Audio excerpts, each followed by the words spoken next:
The Seattle Kraken once again get top marks when it comes to broadcast teams in the NHL.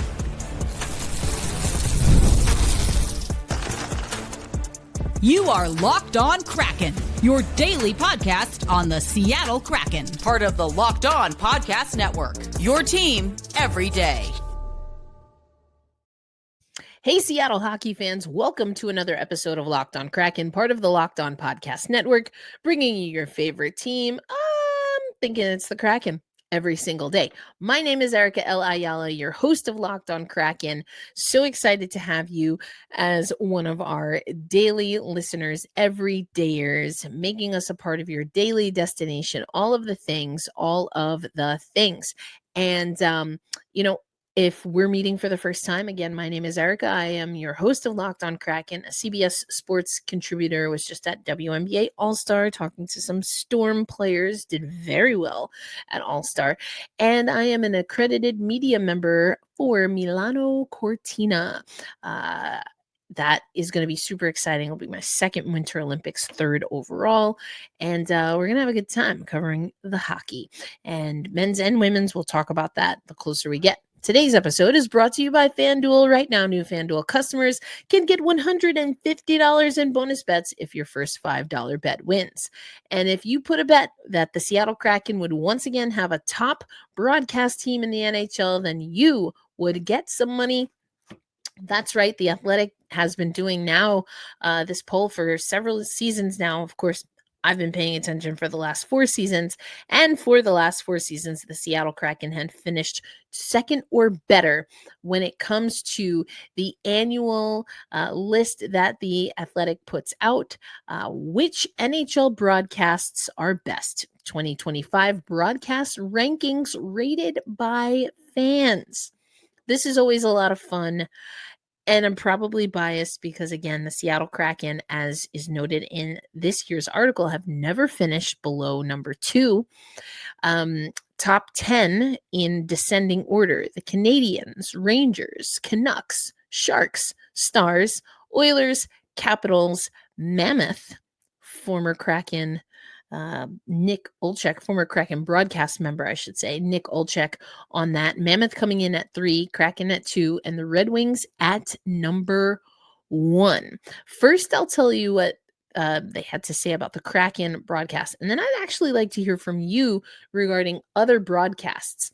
I have listened to the Florida Panthers broadcast from time to time, but that's really about it. I don't listen to other broadcasts. The Panthers come in at 15. And the reason that I listen to the Panthers broadcasts is because back when I was calling games for the Premier Hockey Federation, formerly the National Women's Hockey League, which preceded what is now the Professional Women's Hockey League, I would call games with the one and only Steve Goldstein, aka Goldie, and we had a lot of fun. We had a lot of fun calling games together. I think Goldie has great energy. He's a great guy. Served as somewhat of a mentor for me. So I might be biased there, but I definitely like hearing Steve Goldie. But okay, let's go to the Athletic. I'm not going to read the whole article for you. Again, lots of good nuggets here. I think actually I kind of want to listen to some more broadcasts now. But here's what they had to say about the Seattle Kraken. Kraken Hockey Network carries Kraken games with John Forslund on play-by-play, Eddie Olczyk on color, and JT Brown between the benches. Now, this does not account for explicitly this year, which I noticed, talking about Allison Lucan, Piper Shaw, even the fact that Everett Fitzhugh has stepped in. So, everything with a little bit of a grain of salt here. And I also have to give a shout out to Everett. Again, not explicitly put in this survey, but John Forslund, as we know, as is in the roundup, we know he has national obligations, John and Eddie, as a matter of fact. Everett called, I don't know, 4 or 5 games, maybe something like that, 3 to 5 games this year on the TV broadcast as our play-by-play. those are some of my favorites. That being said, I'm extremely biased because Everett Fitzhugh is I like his style. I genuinely like listening to Fitz and Al to the point where I often just listen to the radio broadcast. Like I got a little subscription for Sirius FM so I can listen to their broadcasts. So, but people love John, people love Eddie, and they're familiar to a national audience. And so something else that's reflected here is that the Kraken broadcast network gets a lot of high remarks from fans of other teams. Forslund is the premier play-by-play guy, said Stars fan. Love it when he gets national playoff assignments. So there you go. It's considered by one fan a flawless broadcast from top to bottom. That's what a Wilds fan had to say about the Kraken team, who they said is, quote, amazing. And they are amazing. I will say that there have been some comments on the Locked On Kraken YouTube regarding Eddie Olczyk. He, in very specific areas, is exactly what I love to hear in an analyst. There are other times where he is absolutely what I do not want to hear in an analyst or in hockey commentating overall. So, he's not necessarily my style. I do think that JT continues to get stronger and stronger. That's also reflected here. Quote, Olczyk continues to crush it as cream of the crop color analyst, and Brown has continued his rise as an up-and-coming star too. I think he's having more fun banter. I think he's great between the glass. I will say I miss seeing Alison Lukan on the broadcasts. She's definitely done more studio stuff. I should say she does intermission reports, but I absolutely love what Alison Lukan brings. It was interesting to read. I'm not going to read it on the show today. You should check out the article on The Athletic if you so choose. Support journalism. But the article also talks about the Mammoth. Utah, not the Utah Hockey Club anymore. They have a name. I got to get used to it. The Utah Hockey Club at the time organization brought in Nick Olczyk. And I always liked Nick on the Seattle Kraken broadcasts. I really, really did. And they talk about the quote unquote impossible task of explaining hockey in a new market without it effectively sounding ridiculous. Those are not the words that they used, but we at the Seattle Kraken, of course, know about that. And it was a balancing act. Some people didn't like it. Some people did like it. Some people didn't care. So I thought that was interesting. And Utah came in at number 3. So we'll see. Nick knows all the trade secrets. Bringing Piper in-house once the move from Root Sports to Kraken the Kraken Hockey Network became a thing, I thought was wonderful. Piper is fantastic. And just a fantastic story. I've played that little snippet and vignette that King 5 did on the women of the Seattle Kraken on the broadcast. Also have Linda Cohn on the studio as well. It's a wealth of knowledge, and there are very specific things that are not necessarily my style. But you roll with the punches. Ian Furness, of course, was added to the studio as well. There are things that I think he does very well. There's other things where I would just prefer, for someone else probably to do it, but not the end of the world. I do know, again, some people don't necessarily like Eddie's style. I find it to be, I don't know. It's that's probably how people feel about me. I have a very distinct style, and who I am in the booth, or how I talk about hockey when I'm calling games versus when I'm just talking casually. They're actually pretty similar, but you find a cadence, you find a rhythm when you're on air, because you're not only garnering all of this energy for the audience, but a lot of times you have to find a way to keep yourself sharp. You're talking about the same team, the same kind of game. If it's a tough slog of a season, how do you say things and make it sound different when basically you're talking about the same kind of problems that the team is not addressing over and over and over again? Not that I have an experience doing this. I mean, I am the host of the Locked On Kraken podcast, which is Monday through Friday in the regular season, and we've had pretty abysmal seasons. So again, I get it. But I think it's fantastic that the broadcast team is being received well. I really am curious to see if it's not just convenience that they're having Everett Fitzhugh fill in for John, but is there a time in which if John should move on or to another team, another opportunity, whatever the case is this maybe a way to see if Everett will be a good fit? I think it's a no-brainer. I don't think John, I mean, I don't know if John has any plans to retire or to move on or whatever the case is. I think he's still very beloved when it comes to the Seattle Kraken audience.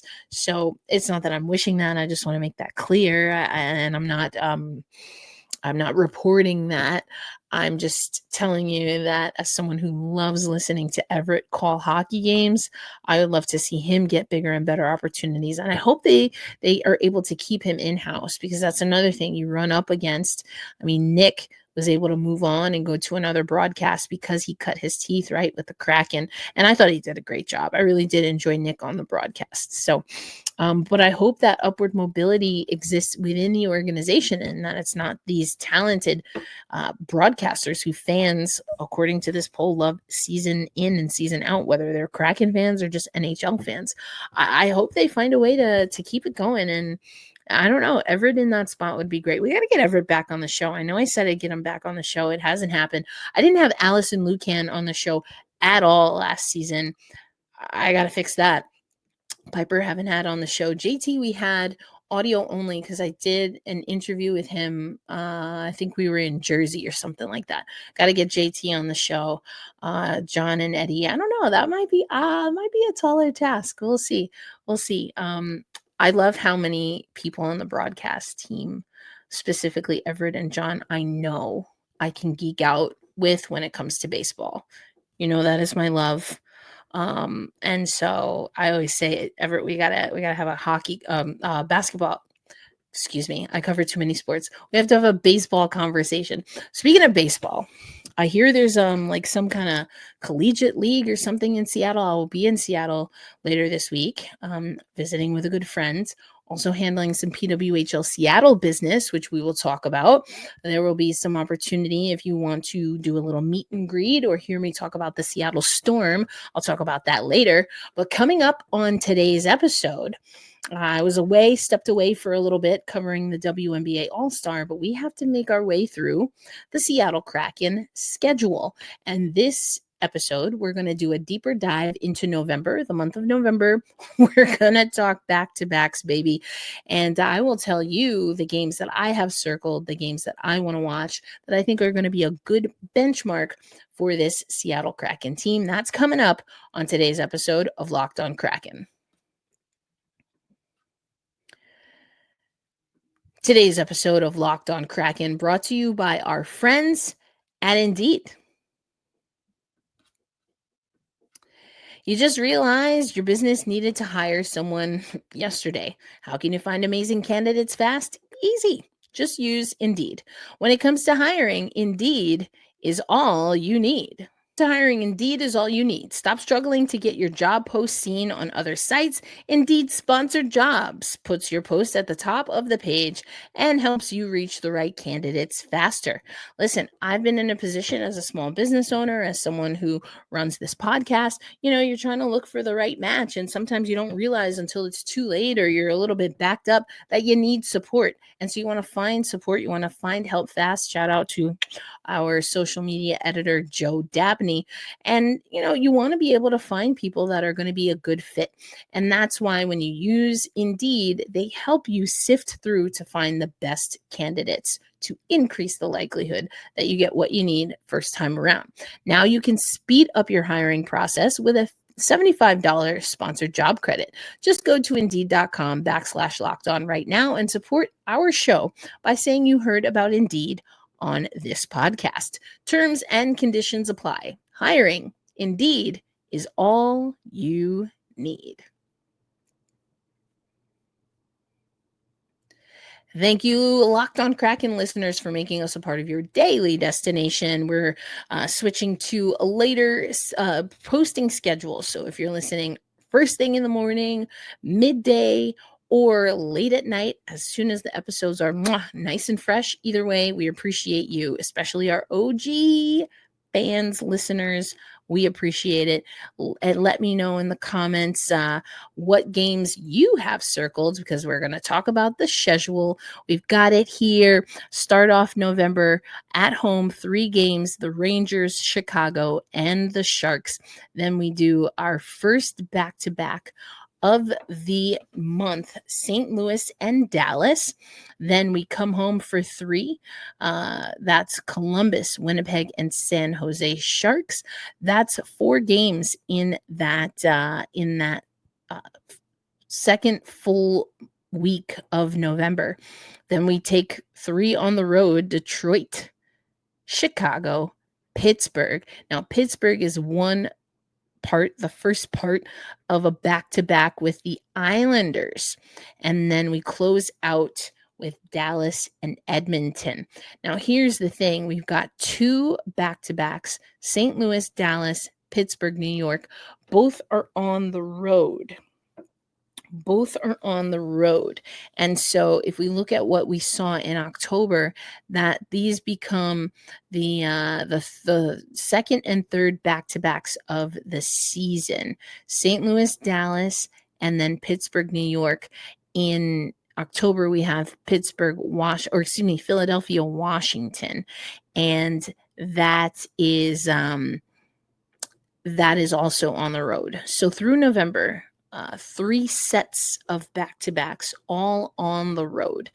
And so if I'm looking at this schedule, I told you on the last episode where we did a deep dive into the schedule, I'm looking, of course, for the home opener, that first game against Anaheim, and then how do we close out things in the month of October against Montreal. And I think for this one, you have to look at, and I'm going to couple them together, but the St. Louis Dallas back-to-back is basically 5 games in 8 days. That's huge, right? So I want to see them start strong against St. Louis, but actually how they play when they come home and take on the Sharks, I think is going to be huge. How much momentum, how much gas will they even have in the tank, knowing that they got to close that game out at home, and then they get a 2-game break before hitting the road again for 3 games on the road. Technically 4 games on the road, because they have a back-to-back that takes them Saturday, Sunday on the road again. So the St. Louis game, the San Jose game, and then by extension, again, the Pittsburgh New York Islanders game. Not to mention, by the way, we close out November taking on Edmonton at home. This is going to be an interesting stretch here, because as I said, when we broke down the schedule for October, we've got a new coach. We've got some new elements, new pieces. We're going to find out after training camp and preseason how many of the young blood, some young talent that maybe played in the AHL with Coachella Valley, or, played junior hockey, aka Berkeley Catton. Are we going to have some of that young talent? What is that slog of a season early on going to tell us about the team? And, I would like to see how Lane Lambert is going to address that. He talked about it, that back-to-backs were an area that the team needed to get better. And we're going to find out within the first 2 months what his game plan is. There are definitely more back-to-backs. We talked about that when we did the kind of broad overall conversation with regard to the schedule. But now we gotta like take a real look here, and will we know enough? Will we have enough data? Maybe this is where we get Allison on the show, huh? Will we have enough data to really say whether we think we're going in a good direction or not? Last couple of years, I think I said I'll give you to the end of the year. I think I said that. I know I said that last year because, oh yeah, we had a new head coach then as well. December, I don't know. Does Lane Lambert get a longer leash? Is his timeline, should it be the same? Will it be the same? Is it conditional on who makes the roster? We don't know all of these things, but the back-to-backs I'm looking at, again, what did I say? It was 5 games in 8 days. Yeah, that's going to be a slog. A lot of games on the road in November. That's going to be key. I think this is going to be character building. I think it's going to be an opportunity for the team to continue to grow and sharpen the saw as a collective unit. And they have to put in that work. They're going to have to put in that work. And I hope they do it. I'm going to be very curious to hear what we get as far as what the team kind of dynamics are when they're away from the ice and how they're handling all of that with potentially some new pieces, not just with regard to restructuring the front office, with regard to the coaching staff, but also how are the players receiving this? So it's critical crunch time there, and I'm really excited. I'm looking at this schedule for November, and we don't have the PWHL schedule, and therefore we don't have the PWHL Seattle schedule yet. But we do know that the PWHL Seattle team will be playing at Climate Pledge Arena. So if you're still wanting to do that hockey, and I'm also talking to myself here, yes, the Kraken will be on the road, but perhaps not reporting, just maybe, connecting some dots here. Maybe that's around the time that the PWHL Seattle team will be getting started and activated. So we'll talk about that. But speaking of PWHL Seattle, they are making their players available for media this week. And you betcha, Locked On Kraken, and by extension, the Women's Hockey Report, has some interviews set up. And yours truly, your host of Locked On Kraken and your co-host of the Women's Hockey Report, will be on hand for one of the events. And we'll talk about that and how it overlaps with my basketball coverage over at Black Rosie Media. We'll get into it on the other side of this break. Today's episode of Locked On Kraken also brought to you by our friends at FanDuel. Summer sports are in full swing, and whether you're all about baseball under the lights, golf on the green, WNBA All-Star, and watching the Stud Buds 72-hour stream, or anything in between, FanDuel is the best way to make every game even more exciting. You're already following the action. Why not make it a little more thrilling? With FanDuel, you can get in on the game while your friends are getting sunburned on the beach. I like to think that my friends know better than to get sunburned on the beach, but hey, it's happened to all of us. No one can be perfect. Either way, if you are a new customer over at FanDuel, you can now bet $5 and get $150 in bonus bets if your first bet wins. So open the FanDuel app today or visit FanDuel.com to get started.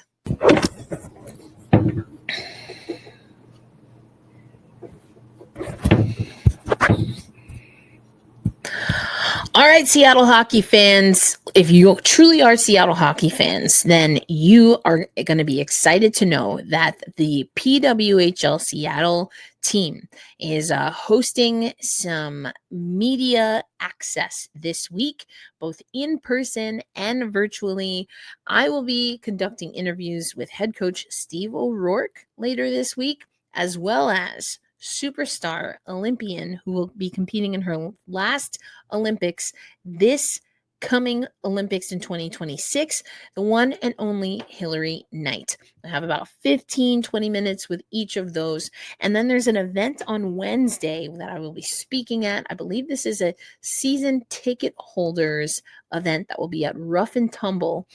And I will be there. I will be on hand after that event, around 7:30-ish, we are going to record a live episode of Tempestade Talk. Tempestade is the Portuguese word for storm, so it's the Storm Talk podcast as part of Black Rosie Media. So we're double dipping a little bit there. But if you're going to be in town, come to Rough and Tumble. Please say hi. Join us for the live podcast. We've done a live show at Rough and Tumble before. We had Jen on, but I will be with Joeta Rodriguez, and we're going to be talking Seattle basketball. But I'm sure PWHL will come up because I will have just been at the event. And of course, I'm in Seattle. I'm going to talk some Seattle Kraken. I'll be in Seattle and super excited. And so just want to put that plug out there. With regard to PWHL Seattle, I find the way they've constructed their roster very intriguing. I am hoping to get Megan Turner on the show at some point in time. Don't think it will happen for this cycle, but I'm going to see if when I'm on site, if I can bend her ear for a little bit on how this team was built. But if you're going to be there as a season ticket holder, let me know in the comments or find me on Blue Sky or Instagram. I don't do the Twitter or the hellscape anymore, but let me know if you're going to be around, or just come say hi. Please say hey, tell me your name. Let me know you listen to the show. I'd love to meet you. If we've met before, come say hi. It'll be a fun time. Rough and Tumble, always a good time there. But PWHL Seattle, I do think their construction is pretty good. I still really do.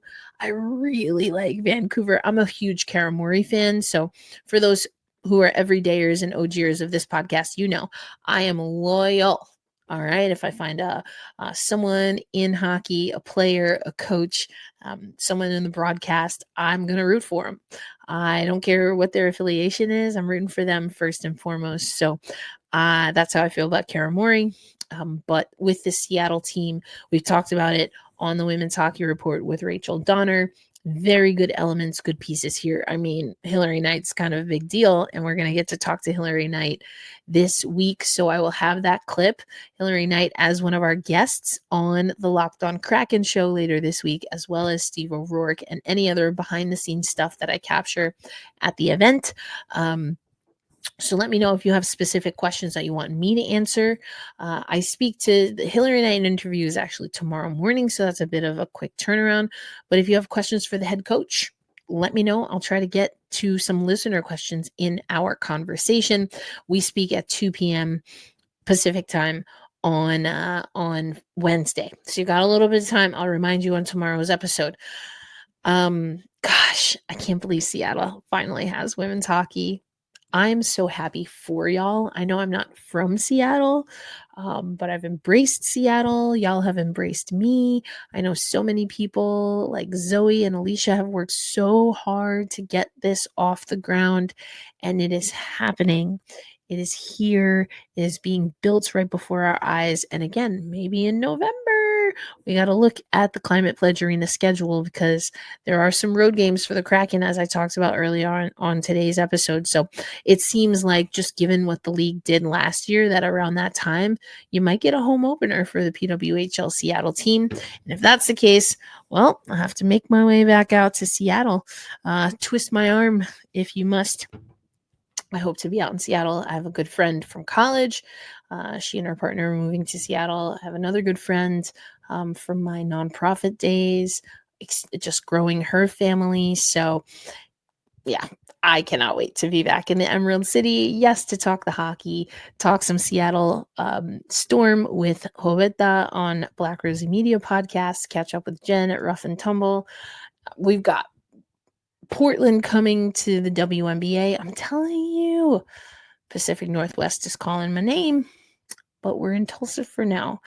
But I think it's going to be an exciting event. Again, if you're going to be there, let me know. I'm very curious to see how this team describes and explains what they're going for. Hillary Knight, Kayla Barnes, you know I love Corrine Schroeder. Carly Jackson is also a member of PWHL Seattle. I mean, so many great personalities, but how are they going to vibe on the ice? I think it's a little bit more clear, at least how my brain works, to see what Vancouver is looking to do. So I can't wait to hear from Steve and Hillary, for that matter, what they understand the identity of the team to be, at least as of now on paper, and kind of what the next couple of months look like. We've got some players that will be in market. That's always exciting, but what's kind of going on? How does Steve get to know his players and vice versa? What are the conversations that he and Megan are having now to ramp up and gear up for the season? We don't have a schedule yet. We don't have an opening weekend date yet. And I can't imagine that some of that isn't going to come soon, but hopefully we'll have some answers by the end of this week with our 2 interviews, with me being on site for some of the events and whatnot. So make sure you stay locked on Kraken, where I remind you every episode to be kind to yourself, be kind to others, and of course, we hold fast, we stay true, we anchor down for our Seattle hockey and Seattle sports overall, really, which now, of course, includes women's hockey. Thank you so much for listening. If you're not already, subscribe, share this, let folks know, leave me a comment. What do you want to know from Steve O'Rourke? I interview him Wednesday afternoon Pacific time. What are your expectations for PWHL Seattle? What games do you have circled on the Kraken calendar in November?